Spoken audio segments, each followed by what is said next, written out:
6일째 신규 확진자가 10명 안팎에 머물고 있습니다. 이제 정말 마음을 놓아도 되는 걸까요? 하지만 방역 관계자와 전문가들은 아니라고 말합니다. 지금 보면은 대체로 10명 안팎의 확실한 안정세로 접어들었다는 것은 볼 수가 있습니다. 그렇지만 이 코로나19는 앞으로도 계절병처럼 유행이 계속될 수 있다라고 하는 것이 방역 당국의 분석입니다. WHO도 오랫동안 우리와 함께 할 것이다 이렇게 예측하고 있으니까요.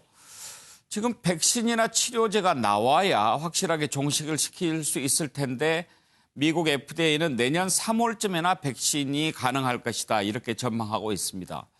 이런 상황에서 지금 사회적 거리두기 좀 완화되면서 다음 주에 이렇게 황금 연휴 기간 많은 사람들이 제주도, 강원도 떠나려고 하는데 감염내과 전문의는 31번 확진자 벌써 잊었느냐. 8명 중 1명이 신천지 같은 상황을 만들지도 모른다 이렇게 우려하고 있습니다. 이런 우려 우리가 귀담아 들어야 할 시기가 바로 지금입니다. 관련된 녹취를 들어보시죠. 며칠째 국내 신규 확진 환자가 10명 안팎으로 발생하고 있으며 격리 중인 확진 환자도 지속적으로 감소하고 있습니다. 다만 코로나19의 세계적 대유행 상황과 백신이나 치료제가 개발되기까지 상당한 시간이 소요된다는 점을 고려하여 코로나19의 장기화에 대비하여야 합니다. 이에 정부는 일상적인 경제활동이나 사회활동을 영위하는 동시에 코로나19의 감염 예방과 차단, 활동을 병행하는 것을 목표로 삼는 지속가능한 생활 속 거리두기 체제로의 전환을 준비하고 있습니다. 또한 정부는 생활 속 거리두기를 실천함에 있어 코로나19 감염 차단을 위해 방역적으로 제한이 필요한 정도와 일상생활에서 준수 가능한 정도를 함께 고려하고 있습니다. 지난 31번의 추억, 그 데자뷰가 조금 떠오르시는 거예요? 그런 거죠. 그러니까 그중에 만약에 몇 명이 감염이 됐는데 그 사람이 집단 발병이 어떤 소스가 돼버리면 사실 31번 환자가 시작으로 해서 그렇게 5천 명의 환자가 발생할 거라고 어느 누구도 예상을 못했는데 상상도 못했죠. 그러니까 사실 지금 8명, 9명 발생해도 그중에 한 명이 이제 그런 신천지와 같은 상황을 만들 수도 있는 상황이 언제든 생길 수 있기 때문에 그러기 때문에 훨씬 더 주의하고 더 열심히 노력해야 된다 이런 의미로 받아들이시면 될 것 같습니다. 최민경 원장님, 우리가 사스도 겪고 메르스도 겪었는데 코로나19는 그것과 달리 계속 반복할 가능성이 있다. 이런 게 전문가들의 한결같은 지적이에요. 네, 그 감염자의 수가 워낙에 많고요. 그런데 왜 감염력이 강하고 그러고 나서 우리가 확진 판정을 받은 다음에 완치 판정을 받은 다음에 또다시 바이러스가 검출되는 경우를 봤었을 때 단 한 명의 환자도 통계상은 나오지 않을 수 있지만 아무래도 숨어있는 환자가 있고 그 환자로 인해서 또다시 가을이나 겨울에 발생할 가능성이 있다고 추측하는 분들이 많습니다. 그러면 이제 장기전에 대비해야 된다는 얘기 아니겠습니까? 네, 그렇기 때문에 우리가 어느 정도 감염자 수가 줄어들게 되면은 코로나 바이러스를 막는 데 있어서 유리한 기간 동안에는 어떤 사회적 거리두기를 조금 완화할 수 있겠지만 어쩌면은 요번과 같은 강도 높은 사회적 거리두기가 겨울이라든가 환절기마다 조금은 일정 부분 약하지만 반복될 가능성도 배제할 수는 없습니다. 예. 지금 이제 제주도 가는 항공편 거의 예약이 꽉 찼다고 할 정도고요. 숙박업소도 그렇고 강원도도 그렇다고 하는데 이 기간에 제주도나 강원도 찾는 관광객들 물론 그동안 얼마나 답답했겠습니까? 어떤 점을 좀 특별히 조심해라 이렇게 말씀해 주고 싶으신가요? 일단은 저는 개인 수칙은 가급적 지켰으면 좋겠습니다. 우리가 밥 먹을 때는 마스크를 쓸 수 없지만 밥 먹지 않을 땐 가급적 마스크를 갖다 사용했으면 좋겠고요. 그리고 나서 관광지에 갔을 때도 충분한 거리두기를 갖다 했으면 좋겠고 마지막으로 집단 감염을 일으킬 수 있는 시설, 그러니까 병원이라든가 아니면 내가 누구를 여러 사람을 가르쳐야 된다든가 하는 집단 감염을 일으킬 수 있는 가능성이 있는 분들은 가급적 여행을 자제했으면 하는 생각을 합니다. 만약에요, 그 강원도나 제주도를 가서 이렇게 가족들하고 보내는데 갑자기 좀 몸에 열이 난다. 좀 요즘 의심 증상. 그런 게 생기면 어떻게 해야 될까요? 그때는 바로 제주도에 있는 우리 그 담당하는 곳에 가서 코로나 바이러스 검사를 받아야지요. 그래야 되는데 제 걱정은 예. 거기서 코로나 바이러스를 검사를 받고 확진이 이루어지게 되면은 제주도에 2주 동안 발이 묶인다는 생각 때문에 그렇죠. 검사를 기피하는 분이 있을까 걱정이 되지만 절대로 그래서는 안 됩니다. 그렇더라도 반드시 가서 네. 검사를 받는 것이 매우 중요하죠. 네, 그게 진짜 필요합니다. 예, 정말 제주도 걱정 심각할 것 같습니다. 우리가 잘해야 됩니다. 그래야 앞으로 계속 제주도 갈 수 있죠. 자, 이런 상황에서 회복기 환자한테 중화항체가 형성이 됐다라는 소식이 전해졌는데요. 당국의 발표를 한번 들어보고 중화항체가 뭔지 이게 어떻게 되는지 한번 전문가에게 물어보도록 하겠습니다. 지금 완치자가 25명 가운데 중화항체가 형성이 된 것을 확인했다고 합니다. 그중에 12명이 또 양성 판정을 받았는데 바이러스 배양이 안 됐다. 이거는 무슨 얘기일까요? 먼저 당국 발표를 들어보죠. 혈액에서 중화항체, 소위 그 바이러스의 침입을 확실히 저지할 수 있는 항체가 25명 전체에서 형성이 되었음을 발견을 했고, 다만 바이러스와 관련해서는 그 25명 중에서 12명에서 바이러스 유전자가 일단 양성으로 확인이 됐지만, 이 바이러스가 쉽게 말씀드리면 바이러스이지만 감염력은 없는 바이러스의 조각인지를 확인하기 위해서 배양 검사를 1차적으로 실시한 결과 모든 건 12건에서 다 바이러스가 1차적으로 배양이 되지 않았습니다. 원장님, 저게 무슨 말이죠?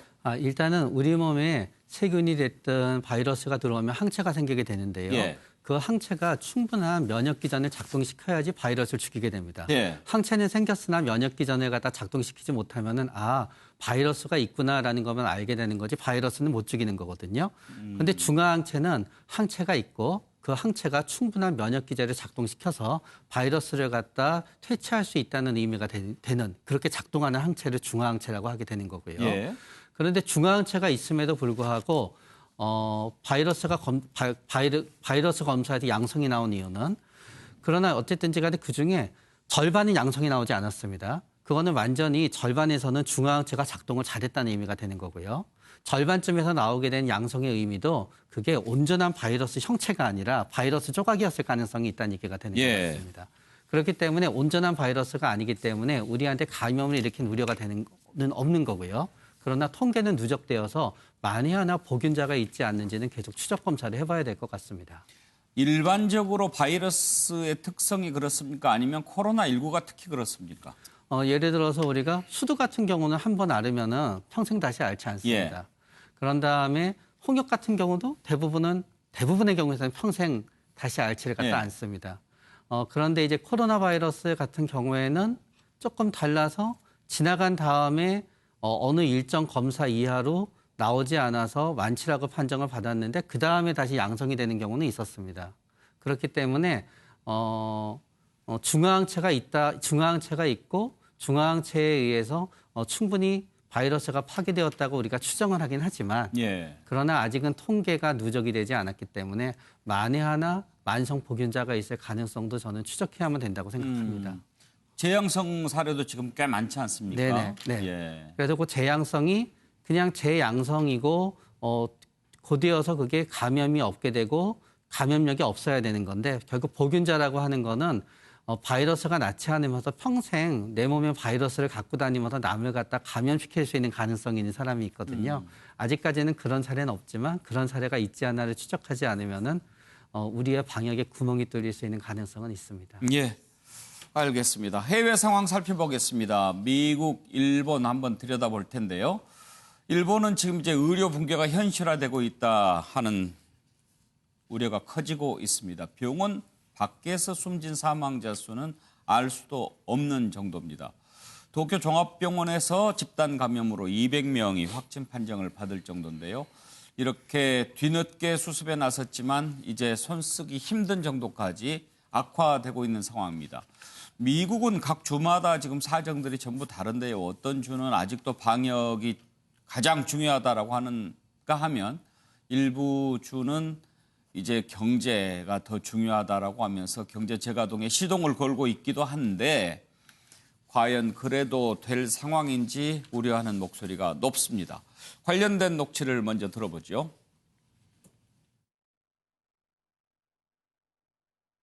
乗客はおらず、乗員のみが約600名乗船しているという承知しています。引き続き長崎県などと連携をして感染拡大防止等に適切に対応する。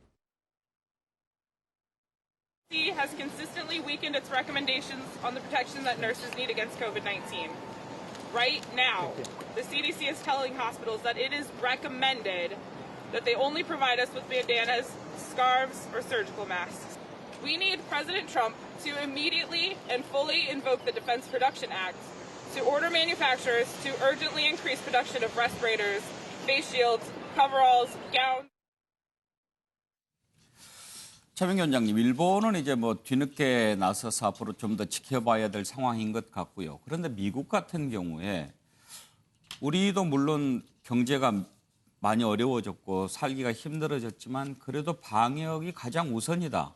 건강, 안전 이게 가장 우선이다라는 생각을 대부분 국민들이 공유하고 있잖아요. 근데 미국은 좀 다른 것 같아요. 왜 그럴까요? 저도 그래서 쿠오모 주지사가 코로나 바이러스에 대해서 브리핑하는 걸 한번 봤는데요. 인상적인 그림이 있었습니다. 저울이 하나 있는데 예. 저울의 한쪽에는 경제를 놓고요. 저울의 한쪽에는 감염 가능성을 놓고 요 사이에서 우리가 딱 균형을 맞추는 게 제일 중요하다라고 하거든요. 그렇기 때문에 어떤 의미에서 미국과 같은 경우에는 어떤 경제학자라든가 경제적인 관점이라든가 그런 부분이 어떤 전반적인 어떤 관료 행정 체계에도 들어가 있기 때문에 상당히 그 부분을 중시하는 것 같고요. 또 미국에서는 법을 하나 만들더라도 그 법에 의해서 받게 되는 경제적 피해를 엄밀히 계산을 갖다 전부 하더라고요. 입법할 때마다. 그렇기 때문에 우리하고는 행정을 다루는 접근에 있어서 조금은 다른 부분이 있는 것 같습니다. 예. 최 원장께서는 정신과 전문의이기도 하지만 미국에서 공부하면서 MBA도 네. 하셨잖아요. 그런 네. 좀 특이한 이력을 갖고 계신데 주마다 이렇게 전부 다 대응이 다른 것은 또 왜 그럴까요? 정치적인 견해 차이일까요? 그거는 정치적인 견해 차이도 있지만 주마다 감염자 수가 다르기 때문인 것 감성 같습니다. 지수가 감염자 수가. 감염자 수가 네, 결국은 우리 코로나 바이러스에 대한 공포는 감염자가 많고 사망자가 많이 나올수록 있게 되는 거고요. 감염자가 없고 사망자가 적고 인구가 희박할수록 공포감이 적게 되기 때문에 그거는 미국은 주마다 다를 수밖에 없다고 생각이 듭니다. 그렇겠네요. 제가 부연 설명을 드리면은 미국은 철저하게 이제 지방 분권이죠. 주정부 중심인데 지금 이제 LA, 로스앤젤레스와 뉴욕과는 엄연한 차이가 있죠. 그것의 결정적인 것은 LA가 일주일 정도 앞서 대응을 했다는 겁니다. 그러니까 이게 얼마나 빨리 좀 순발력 있게 대응을 하느냐, 뭐 늦추냐에 따라서 이게 어마어마한 차이가 나는 것이죠. 그 결과에 그 주마다 굉장히 좀 다른 어떤 현상들이 지금 나온다라고 보여지는 것이고 예. 지금 정부에 대해서 미국 정부에 대해서 지금 아까 인터뷰도 나왔습니다만 결국엔 신뢰가 굉장히 중요한데 그 신뢰에 대해서 지금 국민들이 납득을 못하는 거죠. 그러다 보니까 대책도 효과를 제대로 발휘하지 못하고 있고 계속 여전히 우왕좌왕하면서 최근에 나온 뉴스는 뭐 사망자가 조만간 10만 명을 넘을 것이다. 이런 얘기까지 지금 나오고 있는 상황입니다. 그래요. 제가 한마디만 덧붙이면 사실은 이제 왜 어떤 주는 경제적인 부분을 오픈해야 되느냐 하는데 실질적으로 미국 인구의 36%가 저축액이 100만 원이 안 됩니다. 실제 생활 자체가 거의 주급 단위로 살아가다 보니까 실제적으로 그냥 이렇게 주거나 저렇게 주거나 마찬가지다 이렇게 생각하는 사람이 굉장히 많다는 거고요. 성비로 보면 흑인이 죽은 가능성이 굉장히 높았다고 볼 수 있는 거죠. 이제 그런 그렇기 때문에 거리로 나서서 나는 일해야 된다. 일 못하면 몇 주간 한 달간 일 못하면 생계 자체가 결국 죽음에 달한다는 그런 위기의식들이 또 있기 때문에 뭐 여러 가지 주마다 성격이 다르고 어떤 이 코로나에 대한 대응이 달랐습니다만은 뉴욕주 같은 경우는 주지사가 우리는 아직 테스트 안 한 인구가 너무 많다라는 부분에 저항하는 부분도 있는 것이지만 어쨌든 테스트를 많이 하든 안 하든 저렇게 우리는 먹고 사는 문제가 당장 뭐 코로나의 위협보다 더 크다. 그렇기 때문에 주지사가 어렵사리 그런 판단을 할 수 있다고 생각이 듭니다. 예. 정말 이번 일을 겪으면서 미국 사회의 어떤 그 속살이라고 그럴까요? 그런 것들이 좀 많이 드러난 것 같아요. 그렇습니다. 그러니까 보건 부분도 왜 복지가 이렇게 되지 않았느냐 하는 부분에 있어서도 예. 책을 읽어보면 결국 조세 정책의 문제에서 보건으로 가지 못했다라든지 혹은 제가 보기에는 미국과 소련이라고 하는 양극 체제가 너무 지나치게 전시 체제 중심으로 가다 보니까 우주, 국방 이런 데 대한 돈은 많이 썼지만 네. 실제로 국민들의 말하자면 복지 또 보건에 대한 부분은 적지 않나. 이런 부분에 대한 코로나19가 끝나고 난 다음에 전반적인 어떤 문제의식이 새롭게 드러나지 않을까 생각이 듭니다. 공감이 가는 분석입니다. 최근에 이제 경제적인 측면뿐만 아니라 이 코로나 문제가 과연 선진국에 대한 개념을 지금 질문을 던지고 있는 거 예. 아니겠습니까? 유럽이라든가 미국이 도대체 어떻게 그렇게 선진국이라고 외쳤는데 의료 시스템이란 게 행정 시스템이 저렇게 엉망일 수 있느냐. 저는 최근에 지금 서구라든가 미국에서 한국에 대해서 굉장히 주시하면서 뭐 긍정적인 메시지를 주는 것이 저는 또 다른 굉장히 의미를 담고 있다고 봅니다. 그게 결국에는 추후에 이게 자본주의라는 체제의 문제까지 저는 상당히 부딪힐 개연성도 있다라고 보는 겁니다. 그러니까 어쨌든 중국 입장에서는 뭐 철권 통치를 하든 어쨌든 진화시키는데 나름대로 성공했다라는 평가들을 하고 있지 않습니까? 그렇다면은 향후에 도대체 자본주의 체제에서 어떤 국가 복지라든가 국민을 위해서 기본적으로 국가의 존재 이유라는 게 국민의 생명과 재산이거든요. 그 점에 대해서 제대로 대응을 못했을 경우에 그래요. 과연 이게 제대로 가는 것이 맞느냐. 저는 근본적인 굉장히 정치 사회적인 문제에 부닥칠 개연성이 있다라고 봅니다. 세상이 코로나 이전과 이후로 달라질 거라고 얘기하지 않습니까? 코로나 사태가 끝난 뒤에 또 어떤 것들이 달라져 있을지 그것도 한번 지켜볼 만한 대목입니다.